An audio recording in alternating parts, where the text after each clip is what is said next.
की जय। आप सभी के तुरंत धन्यवाद मुझे यहाँ इस मंच पर बोलने का मौका दिया गया है। सबसे पहले आप सभी डीएड जो शिक्षक भर्ती के कैंडिडेट हैं, हमने आपके सारे डॉक्यूमेंट जो भी चीज़ें हैं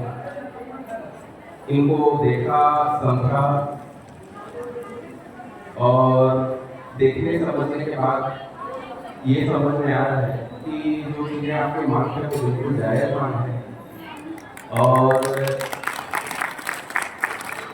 क्योंकि इस पर कोर्ट का भी फैसला आया हुआ है। कोर्ट ने भी कहा है कि भर्ती पूरी होनी चाहिए।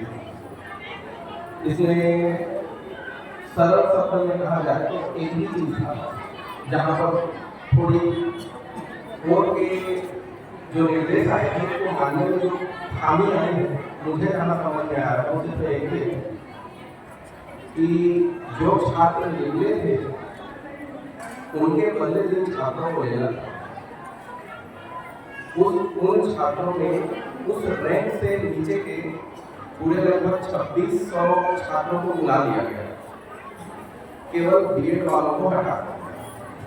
जबकि उन 2600 छात्रों में बीएड वाले हट गए तो बीएड वालों के साथ साथ कुछ ऐसे भी कैंडिडेट थे बहुत से जिनके पास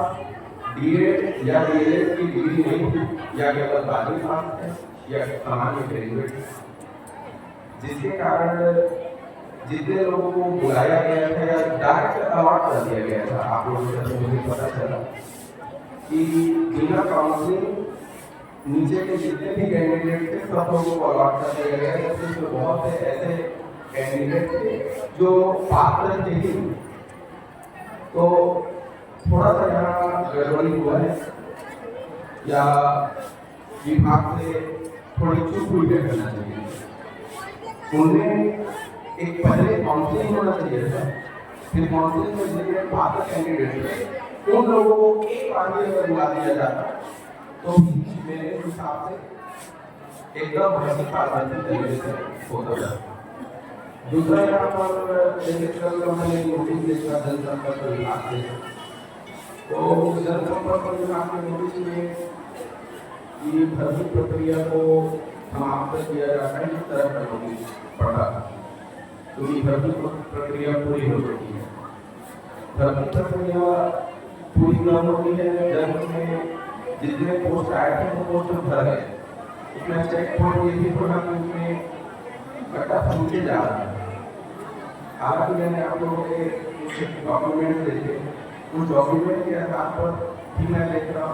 रहा हूँ कि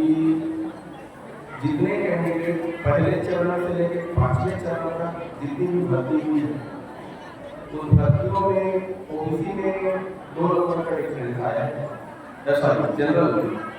ओबीसी जनरल पॉइंट में भी डिफरेंस है,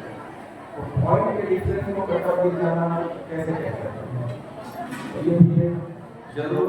विभाग को इसको ध्यान देना चाहिए, एक बार फिर से सोचना चाहिए, विचार करना चाहिए और जरूर अगर ये जो आप लोगों की मांगे हैं जो कोर्ट ने भी जायज ठहराया है हम लोगों ने भी इसको गलत कहने का, तो बिल्कुल इस पर कार्रवाई होनी चाहिए और जल्द से जल्द भर्ती भी होनी चाहिए। और इस पर मैं प्रार्थना भी करता हूँ कि आप सभी जिस उद्देश्य के साथ यहाँ है आप लोगों के